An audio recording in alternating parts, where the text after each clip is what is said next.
Assalamualaikum warahmatullahi wabarakatuh. Kami dari kelompok 4 Bahasa Indonesia ingin mempresentasikan tugas proyek akhir semester 2. Kami dari kelas 64 2A kelompok 6. Sebelumnya perkenalkan, nama saya Dian Puja Pramuka. Saya Dian Puja Pramuka. Nama saya Syabri Songsan. Nama saya Pramuka. Nama saya Fika Ilmawati. Nama saya Maria Zaka. Dan ada Elsa Sina Ramadhani dan Sakina Ramadhani. Berdasarkan materi yang telah didiskusikan, berikut adalah ringkasan mengenai pengertian, fungsi, dan unsur-unsur paragrafi atau alinea. Pengertian paragrafi atau alinea adalah satuan bahasa yang lebih luas dari kalimat, yang terdiri dari himpunan kalimat yang saling terkait atau koherensi. Untuk menyampaikan satu gagasan utama, beberapa ahli mendefinisikannya sebagai berikut. Lamudin Finoza, hasil penggabungan beberapa kalimat. Dan Sabati Hakadia, BKK, inti penuangan buah pikiran dalam sebuah karangan.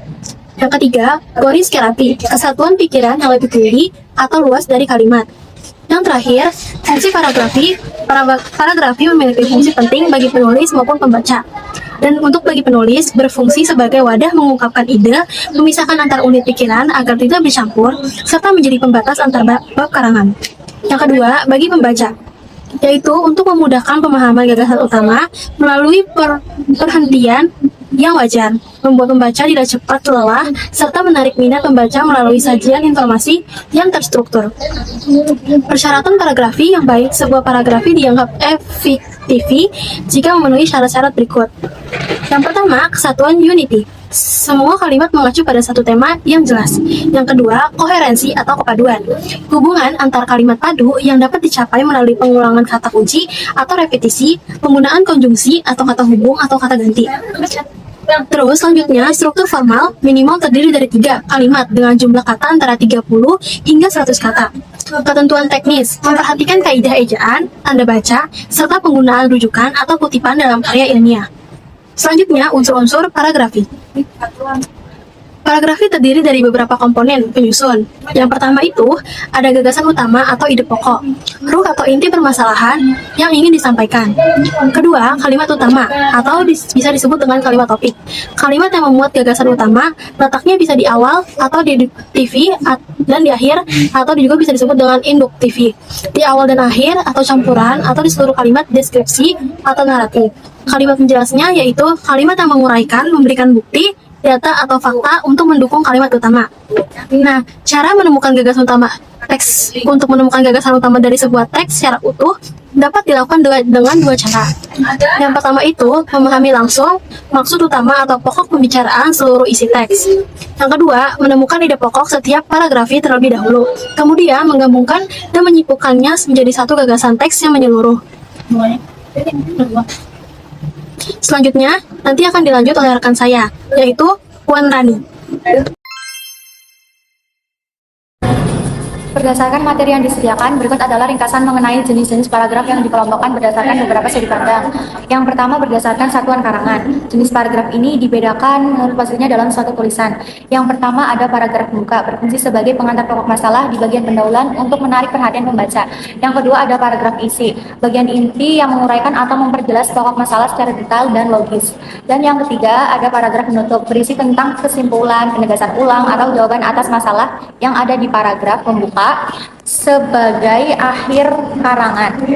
Yang kedua ada berdasarkan posisi kalimat topik. Penggolongan ini ditentukan oleh letak kalimat utamanya. Yang pertama ada deduktif. Kalimat topik berada di awal paragraf, umum ke khusus. Dan yang kedua ada induktif. Kalimat topik berada di akhir paragraf, khusus ke umum. Yang ketiga ada campuran, deduktif dan induktif. Kalimat topik berada di awal dan dipertegas kembali di akhir paragraf. Yang keempat ada ineratif. Kalimat topik terletak di tengah paragraf. Yang kelima ada tanpa kalimat topik, mengembangkan gagasan yang menyebar ke seluruh paragraf. Yang ketiga, berdasarkan metode pengembangan, materi ini menjelaskan berbagai cara untuk mengembangkan ide dalam paragraf, antara lain yang pertama ada menerangkan, artinya memberikan penjelasan atau definisi. Contohnya penjelasan sistem pajak. Yang kedua ada merinci, artinya menguraikan data atau fakta secara detail.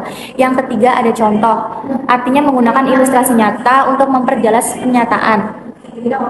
Yang keempat ada buktian, artinya menyertakan data atau landasan hukum untuk membuktikan sesuatu. Yang kelima, ada pertanyaan, artinya menggunakan kalimat tanya untuk memancing pemikiran atau mengarahkan pembahasan. Yang keenam, ada perbandingan, artinya menunjukkan persamaan atau perbedaan antara dua hal. Yang terakhir, yang ketujuh, ada sebab dan akibat, artinya menjelaskan hubungan kausalitas antar. Yang terakhir, ada sebab dan akibat, artinya menjelaskan hubungan kausalitas antar fenomena. Rangkuman materi jenis tulisan. Yang pertama ada pengertian dan jenis karangan. Karangan adalah kegiatan menyusun kata, kalimat, dan paragraf untuk membahas suatu topik. Jenis karangan ada 3, yaitu non-ilmiah, bebas, subjektif, cerpen, puisi. Yang kedua ada semi-ilmiah, yaitu ada campuran fakta dan opini, artikel, berita. Yang ketiga ada ilmiah, objektif, sistematis, makalah, skripsi. Ada juga jenis-jenis tulisan. Jenis-jenis tulisan ada 5, yaitu ada eksposisi, memberi informasi atau penjelasan. Yang kedua ada argumentasi, meyakini pembaca dengan kata. Yang ketiga ada persuasi, membujuk pembaca, iklan. Yang keempat ada narasi, menceritakan peristiwa secara kronologis. Yang kelima ada menggambarkan objek secara detail. Yang ketiga ada ringkasan, abstrak, dan sintesis. Ringkasan adalah mempersingkat teks, abstrak ada ringkasan ilmiah, tujuan, metode, hasil. Yang ketiga ada sintesis, gabungan, dan beberapa sumber. 4. Pendidikan anti korupsi. Korupsi adalah penyalahgunaan kekuasaan untuk keuntungan pribadi. Penyebabnya yaitu ada politik, hukum lemah, dan juga ekonomi. Dampak dari korupsi yaitu ada ekonomi melemah, kemiskinan meningkat, pelayanan buruk, dan juga kriminalitas meningkat. Nilai dari anti korupsi yaitu kejujuran, kepedulian, kemandirian, disiplin, tanggung jawab, kerja keras, sederhana, keberanian, dan keadilan. Saya Sandrina Ramadhani akan membahas beberapa materi seperti kutipan dan sistem rujukan, pengertian karya ilmiah, tujuan kutipan, prinsip-prinsip mengutip, jenis kutipan, dan plagiarisme. Yang pertama itu ada pengertian karya ilmiah dan kutipan. Sebelumnya, apa sih karya ilmiah itu? Karya ilmiah itu adalah tulisan atau laporan resmi yang memaparkan hasil penelitian atau pengkajian.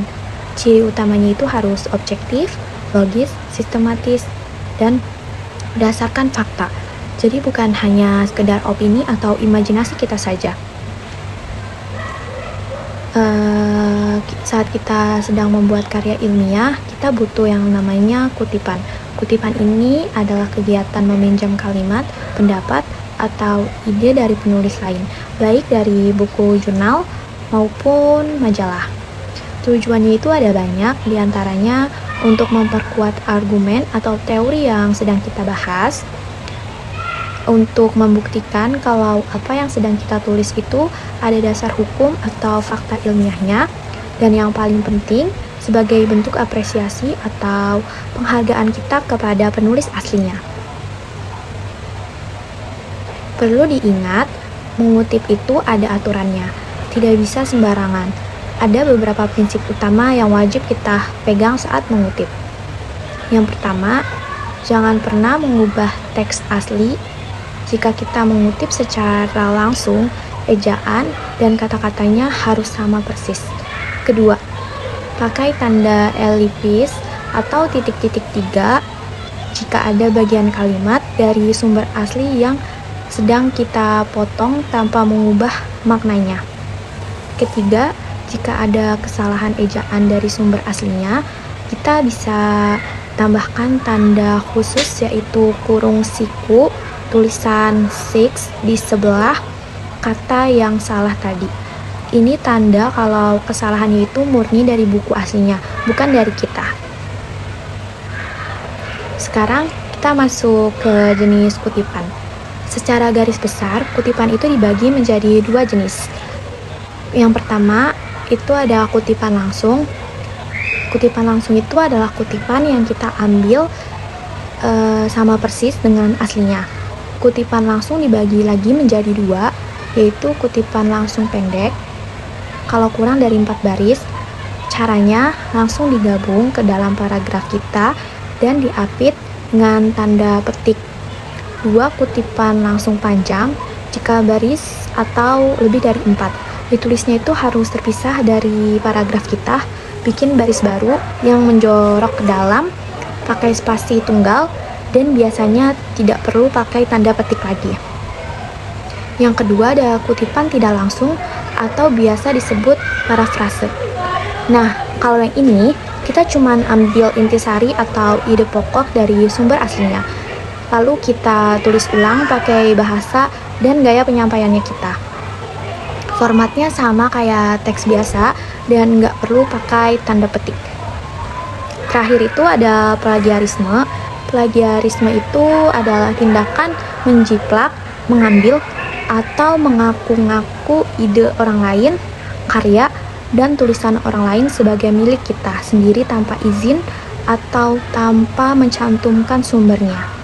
Ini sama saja dengan pencurian karya intelektual. Lalu, gimana cara agar kita tidak kena plagiarisme? Yang pertama, lakukan parafrase dengan baik. Jangan cuma ganti 1-2 kata, tapi ubah struktur kalimatnya tanpa menggunakan makna aslinya. Selalu cantumkan sumber rujukan, mau itu pakai kutipan langsung atau enggak langsung, sama penulis dan tahun terbitnya. Wajib ditulis di dalam teks dan juga di daftar pusakanya.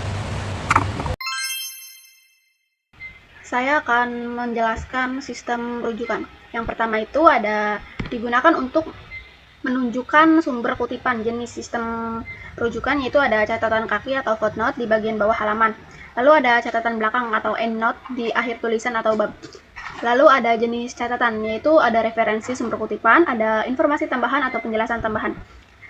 Istilah dalam rujukan yaitu ada IBIT sumber sama dan berurutan. Lalu ada OTCT sumber sama, tapi di sela sumber lain log CIT tempat yang sama dalam sumber.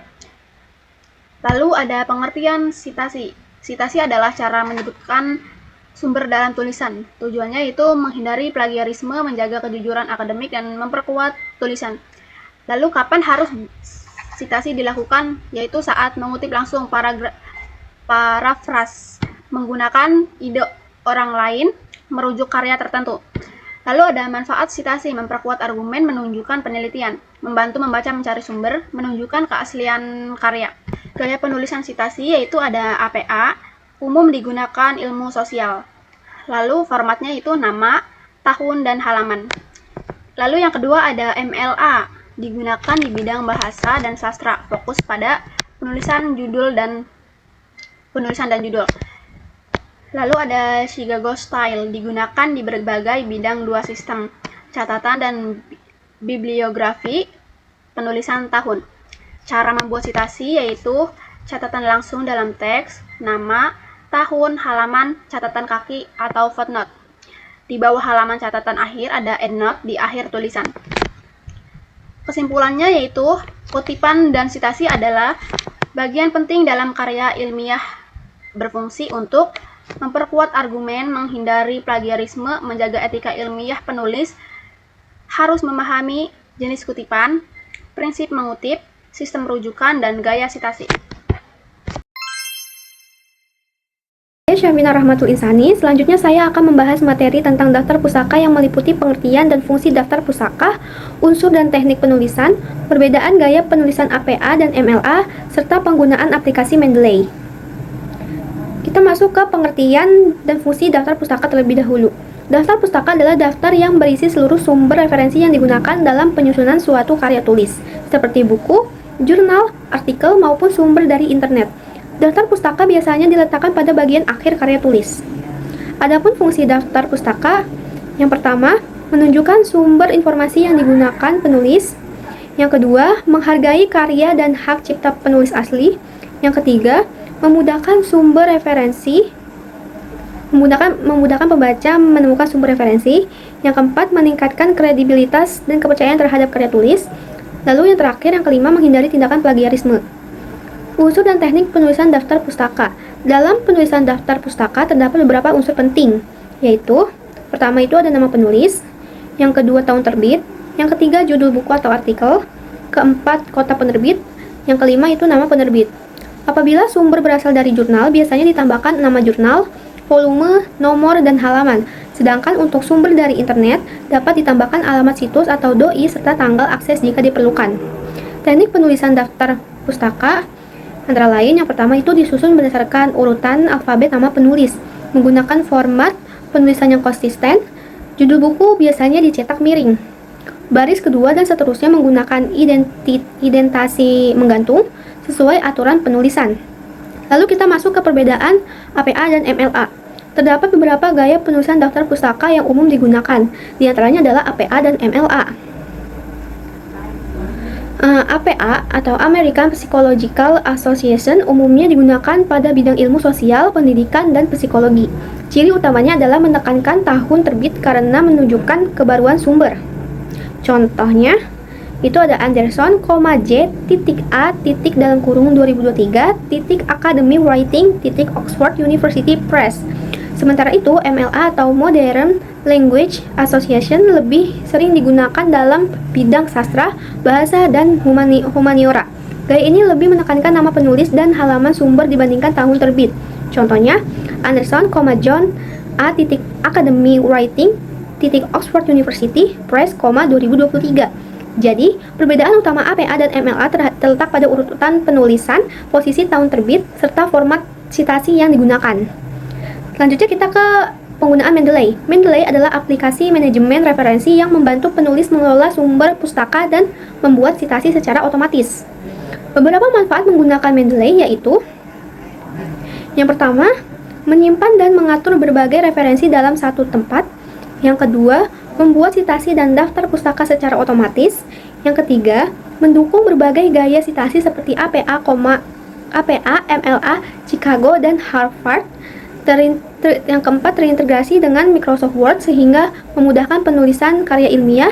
Lalu yang kelima, menghemat waktu dan mengurangi kesalahan dalam penulisan referensi.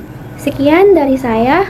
Materi selanjutnya akan dibacakan oleh teman saya, Fuji Pramesti. Assalamualaikum warahmatullahi wabarakatuh. Perkenalkan, nama saya Fuji Pramesti. Hari ini saya akan menyampaikan rangkuman materi tentang topik, tesis, dan kerangka karangan, serta sedikit tambahan tentang pajak.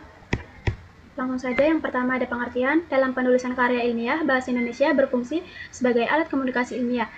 Nah, ini di dalamnya ada 3 unsur utama yang wajib ada. Yang pertama topik, tesis, dan kerangka karangan. Ketiganya ini ibarat fondasi sebelum kita nulis. Lanjut ke topik. Topik itu apa? Topik adalah pokok pembicaraan dalam tulisan yang masih bersifat umum dan belum terurai. Contohnya pendidikan. Nah, biar topiknya bagus, ada 4 syaratnya. Yang pertama ada menarik, kedua dikuasai, ketiga tidak terlalu luas, dan keempat tidak terlalu teknis. Topik itu umum, sedangkan judul itu lebih spesifik. Misalnya topik pendidikan, judulnya bisa pengaruh gadget terhadap prestasi belajar siswa SMP. Setelah ada topik, kita tentukan tujuan. Tujuan itu sasarannya, fungsinya untuk mempersempit topik dan biar fokus. Dari topik tanpa tujuan ini baru kita buat tesis. Tesis adalah gabungan topik dan tujuan dalam bentuk pernyataan. Fungsinya ada 2, mengarahkan penulisan dan menjadi pedoman atau rambu-rambu kita saat menulis.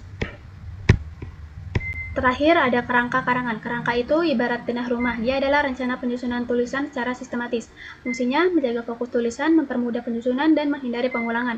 Polanya bisa 2, alamiah berdasarkan ruang dan waktu, dan logis berdasarkan sebab akibat. Jadi hubungannya urut topik, tujuan, tesis, kerangka, dan tulisan. Makanya tahapan menulisnya juga sama. Yang pertama menulis topik, yang kedua menentukan tujuan, yang ketiga menyusun tesis, yang keempat membuat kerangka, dan yang kelima baru menulis. Ada tambahan materi tentang pajak. Pajak adalah iuran wajib rakyat kepada negara. Cirinya bersifat memaksa dan tidak ada imbalan langsung. Fungsinya ada 2, budgeter untuk pemasukan negara dan regulatif untuk mengatur ekonomi. Jadi kesimpulannya, penulisan ilmiah harus dimulai dari topik yang jelas, dirumuskan dalam tesis, dan disusun dalam kerangka agar sistematis. Sekian dari kelompok kami. Kurang dan lebihnya mohon maaf. Wassalamualaikum warahmatullahi wabarakatuh. Sekian dari saya dan kelompok saya. Kurang dan lebihnya mohon maaf. Wassalamualaikum warahmatullahi wabarakatuh.